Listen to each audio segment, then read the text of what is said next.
Hello, and welcome to the Distillery. I'm your host, Harry Lee Shanglun. Today we have special guest, Cienan Muir. How are you, Cienan? Good, thank you. Thanks for having me. I hope Oh, it's everyone a is great pleasure. I'm so keeping glad you could warm. make it. Yeah, it's cold today, as previously mentioned. Yeah. I love your background. What's going on there? Thank you. Yeah, it's my partner's many collections of pop vinyls and Star Wars and I don't know, every other fandom that she's into. Whereas Amazing. I have my small bookcase of comics, and that's my passion. Brilliant. And just as way of introduction, Cienan is a Yorta Yorta Ngarrindjeri man, and he's also a senior project officer at the Koorie Youth Council, founder of IndigiNerd, and the Australian director of Indigenous Comic Con, all of which are really exciting projects. Can you tell us more about each of those roles? Yeah. I mean, as is custom, before I continue, I want to acknowledge and pay my respects to the elders, both past and present, of the land where we currently are, the Kulin Nation, but also my elders of the Yorta Yorta and Ngarrindjeri people. Two incredibly strong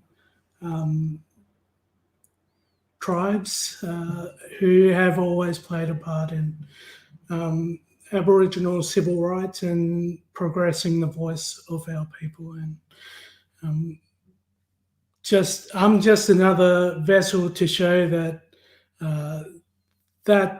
that way of thinking is not dead. It's just another avenue for me to show my voice and show that our community's voice is incredibly strong. Thanks, Cienan. I also acknowledge that we are on the land of the people of the Kulin Nation, and I'd like to pay respect to their elders, past and present, as well as to the elders of your people, the Yorta Yorta and Ngarrindjeri people. Thank you. Sorry, and the question. Oh yeah, sorry. So your work with, maybe I'll break it down. So your work with the Koorie Youth Council. Can you tell us about that? Yeah, definitely. So way back in probably 2014, I was approached by the then director at the time, who, the Koorie Youth Council have a board of 15 young people who guide them on the work that they do and the projects that they do, just to ensure that there's still that youth voice on a lot of the projects and programs. So back in 2015, I was approached to step onto that board, which I did. From there, I did get some avenues of work with them, with stuff like the professional development day for the then Mr. and Miss NAIDOC nominees. They received media training and presentation training, public speaking. From there, I did a few years in state government as a graduate, and then from there the opportunity came up that there was a role at the Koorie Youth Council. So I put my name in, hoping that I would get it. It was always my dream to work at the Koorie Youth Council. I just loved the work that they did. And I got it, and I've been there for nearly 4 years. It's amazing. I'm really excited by the work that Koorie Youth Council does. On the face of it, it seems obvious that it's really important to have youth leading these conversations. What are the actual impacts of that that you've seen? Yeah, so the impacts of involving young people in not just the conversation, in the process from start to finish, is that I think it works in two ways, actually. One, I still believe that there are some people out there who hold some assumptions of young people that they don't really care what's going on around them, or they don't have anything to contribute, which we find incredibly false. I mean, every group that we develop around the state has young people, and look, the things that they develop, five projects from start to finish during the day. Normally, that would take a company of 1,000 employees a week to do, and I'm constantly just amazed at the knowledge that our young people hold. It sounds like the spirit and energy of young people is really being, I guess, given a platform to shine. Yeah, definitely. And I think without it, it would be a very bleak world. If we didn't have that platform for young people to stand up, not only give them the platform to stand up, but give them the confidence to stand up and say, no, my voice is just as important as anyone else's is in this room. It's incredibly important. And then I guess that also ties into your work in event making, which it targets the popular culture arena, which is something that young people are very interested in and I guess making content for.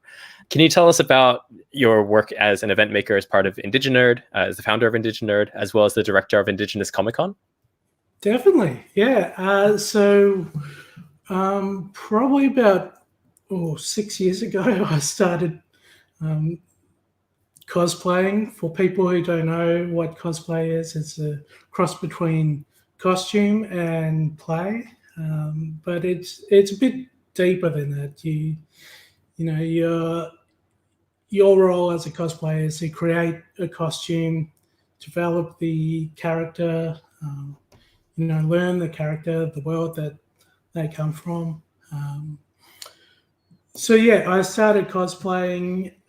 Out of that, I was given the opportunity to sit on a panel to discuss Indigenous representation in media. From there, I started to realize that there's not many Indigenous cosplayers in Australia, and I started talking about it from a more personal point. Cosplay helped me with my self-confidence, my self-esteem, my public speaking, the concept of shame. I spoke about it not having a place in our culture, or anyone's culture for that fact. And I started using cosplay as a way to, I guess, put myself out there as a person and say, look, this is what I do. This is me as an individual. And it might be something very different from my community and what they're used to, I guess. But it's just another facet of expressing yourself. There's so much work and passion that goes into cosplay. And as you mentioned, it's not just the costume making, it's like learning the character and its world and kind of embodying. And it's really joyful to see people in cosplay. But also the culture of cosplay and the history of cosplay itself has also reckoned with lots of different race conversations about race and how race gets reflected or represented. Is that something that you've put a lot of thought into? Yeah, so a lot of my talks I give around my work in cosplay is around Indigenous representation and I guess using common sense in cosplay. I mean, you know, a lot of the hot topics that come up around, you know, blackface and brownface, and making sure that the representation of that character's heritage is respectfully shown and not in any way, I guess, made out to be like a cartoon or a stereotypical cartoon or a racist in any way. So that, yeah, a lot of my conversations are around making sure that if you are going to cosplay an African American character, a Native American character, an Indigenous character, or any other ethnic character, that you do that costume justice and don't make out for it just to be another stereotypical costume that, to be honest, the media seems to like to show. Yeah. Yeah, I'm really struck by the difference here. You know, conversations about my culture is not your costume comes to mind when I think about this. And then here, I mean, cosplay involves costuming, but there are still ways to represent characters that are like more problematic and less problematic, right? There are ways to do it respectfully, and there are ways that will end up in that same category of cultural appropriation. Yeah, I mean, for example, probably last year there was a major cosplay competition in France. One of the cosplayers, there's a bit more complex argument to this, but the character that they cosplayed did have brown face, and they made the decision as a cosplay competition organization to not allow that to happen. So from that moment on, the cosplayer was not allowed to compete in the competition any further. I think people are going to have their opinions, but for an organization to make that decision, I think that shows incredible progress and stand that, look, this is a huge no-no and we're not going to allow this to happen. And so, you know, when we think about organizations making a stand for progress and saying this is what we want to see more of, I can't help but think this is why you made the events that you do. Is that the progression that you started? Like, this is the thing that I love. I want to see more conversations about. I want to see people, you know, Indigenous people in cosplay. How does that lead to the events that you make? Exactly. That's exactly right. So I started going to a lot of these mainstream conventions. I mean, I met my partner in university and we started cosplaying together. She makes all her own costumes. So cool. It freaks me out what she can create. And then I look at my costume I just put together like 2 hours ago, and I'm just like, oh, dude, I can't do that. So anyway, we started going to these mainstream conventions, and I started noticing that there's no real focus or spotlight shown on Indigenous culture and Indigenous representation, or even people of color and their amazing contributions to things like Marvel and DC and comic writing. That just wasn't happening. So at the same time, I had been to Indigenous Comic Con overseas in Albuquerque, which is where it started.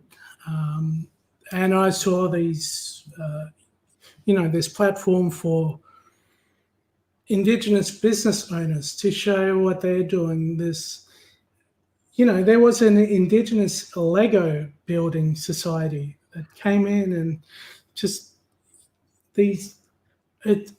I have no idea how these 5-year-olds created these amazing cities of Legos. And in a way, that's a vessel for Indigenous futuristic thinking and futurisms and storytelling, which is exactly what Indigenous Comic Con is all about. And so that's why I decided to take that leap and bring Indigenous Comic Con over here. I think there's too many of our young people who are just getting mixed into the wrong crowds and following the wrong paths. And if I can connect with a young person based on what video game, what comic book they're playing, what Lego they're building, then I'm going to run Indigenous Comic Con every year. If I can connect with one of my nieces or nephews about that, that's a success to me. I love the mission statement that is, as far-reaching as saying we need to bring this platform to light, we need to make it accessible to these people, but then embedded in that is like, even if I can just reach one person, if I can just reach, a nephew or niece, then that's a success, and that's really nice. I love that articulation of it. I went to the first Indigenous Comic Con in Australia. I only went to one day of it, but I had an amazing time there. Got to listen to great music, Riverboy, play some games, check out some comics. It was stellar. I had such a good time. It was I mean, you had to be there. It was just unlike any other convention that I think that we have available in Australia. A lot of the feedback I got was that there was really a local home vibe to it without being too big. And that's what I was aiming for. So, everyone had an amazing time. What's the plans for the future for IndigiNerd or Indigenous Comic Con Australia? So IndigiNerd, so we're planning on launching our website very soon. So what that will function as is we have a few limited stock of the Indigenous Comic Con t-shirts and the IndigiNerd t-shirts and hats and posters. So the main function of that will be to give people the opportunity to buy those. It's the first Indigenous Comic Con in Australia. So I constantly got emails of saying, oh, when can I buy them? When are they going to go on sale? I need one of those. I think they're a collector's item at the moment. Yeah. If you, the audience, want to inundate Keenan with more emails requesting for IndigiNerd products and merchandise, you should email Keenan at this email address, keenan@indiginerd.com.au. Along with that, I'm working on an event focused on cosplay. So what that will do, it will be a central hub in Melbourne, and we'll invite cosplayers and photographers from mainly Australia, but all over the world. If there's, if they can help us, or if we can help them to come over, we'll do that. And there's still people coming up and asking about the next Indigenous Comic Con. There's a few things in the works.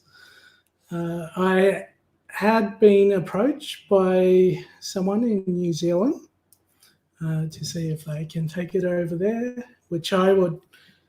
I mean, it's New Zealand. I would love to help out over there if I can.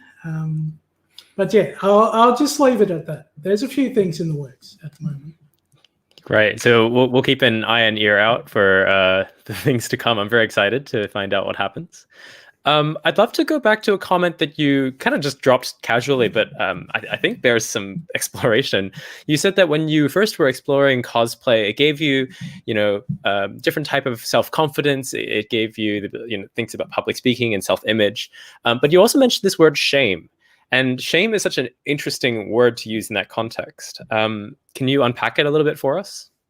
Yeah, definitely. So a couple of years ago, we were fortunate enough to display some of our cosplay and photos in the Melbourne Museum. And a lot of my conversation during that time was around myself using cosplay as, I guess, a creative vessel to express myself. The concept of shame in our community is, for example, you'd say, "Oh, I won't do that. That's too shame job." But through cosplay, I started realizing that the uniqueness of your character is what makes you you, and you shouldn't let anyone influence that in any way. You should not be made to feel any sort of self-doubt about your character. And essentially, that's what shame is. So I use cosplay not just because I'm passionate about the world of cosplay, the world of comic books, pop culture, Indigenous futurisms, but the very act of cosplaying show people that I am comfortable within my skin to, walk out, catch an Uber in my cosplay, go to the train station, get off at Southern Cross, catch another train to the showgrounds or wherever. But that journey essentially is a form of therapy, I guess. You're showing people who you are. But the awesome thing with cosplay is that there's millions of other amazing people who are passionate about the same things you are. And through cosplay, I built these circles of friends who are also passionate about the stuff I'm passionate about.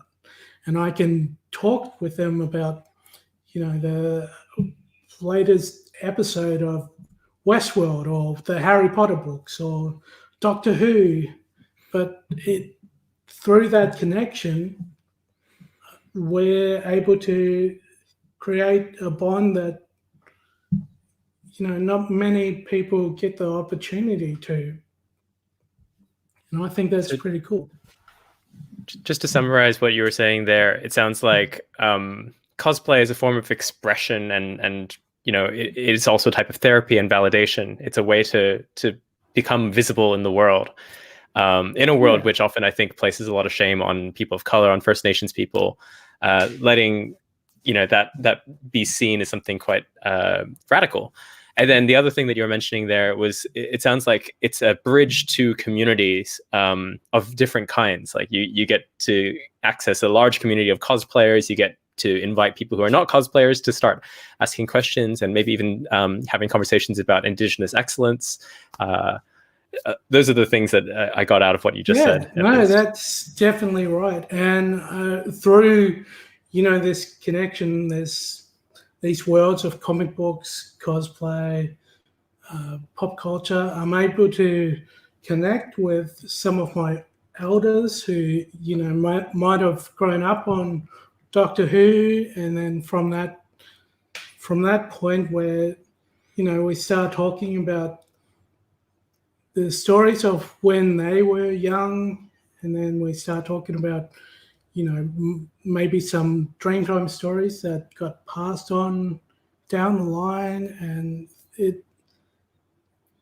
that's equally my focus. If I can connect with one of my elders on Doctor Who, for example, or Harry Potter, then, who knows where the conversation takes you.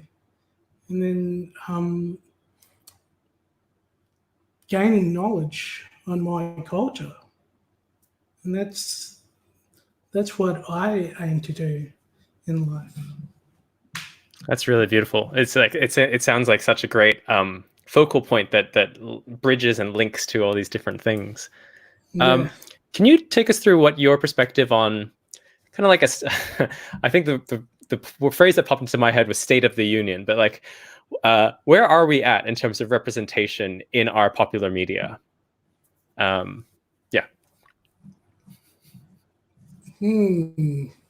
Yes. I'll start off with pop culture because that's what I know.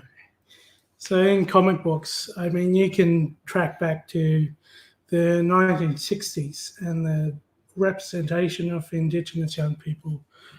Of course, that's going to be incredibly racist, stereotypical, not just drawings, but also, I guess, how their voice was illustrated was, representative of the 1960s and the 1960s in this country. Fast forward to the 1970s, 80s, you started getting a lot of health campaigns come out which utilized superhero figures as a way to, I guess, combat illness or to tell our younger generations for taking this scenario, for example, telling our younger generations to wash your hands or, wear a mask and stuff like that. Fast forward to the 1990s, we start getting Indigenous representation in Marvel and DC comics. The thing with that is that they are drawn by middle-aged white males who don't really get our culture. I mean, if you do look at those characters, there are a few aspects of those characters where you're like, oh, dude, why'd you do that? Since then, there's been that understanding that if I, as a white man, can create this Indigenous character, this character of color, then I'm doing good. I'm doing my part as an ally. Since then, our thinking has grown a bit more, whereas it doesn't matter what's on the page or what's in front of the camera now. What matters is who's behind the pen, who's behind the camera. So we started getting, the director for Wonder Woman, who did amazing stuff to progress representation of women in pop culture movies. Since then, we've gotten Taika Waititi, who's doing amazing stuff with Indigenous representation in pop culture. Since then, we've gotten Jordan Peele and Ryan, the director of Black Panther, who's also doing amazing stuff for African American representation, but also adapting that to a horror setting, which is amazing what Jordan Peele is doing with horror. Yeah, but it feels like really apt there's comparisons as well. Like directors like horror is the right genre or something for describing yeah, the various experiences. Yeah. exactly. And since then, I mean, I think there's a lot of work going into proper representation in media and communications, and there's platforms that are starting to pop up to allow young people to go down that path. But there always could be a bit more work from both sides too. I think there's, particularly in our community, I think technology is evolving so rapidly that my mother or my grandmother is still a bit hesitant as to what this technology means and what it will mean for our community. Whereas, it's my role as the young person to show my mother, no, this is just, I've got this. I can start showing Australia what I really can do and what our community means, what representation That's brilliant. means.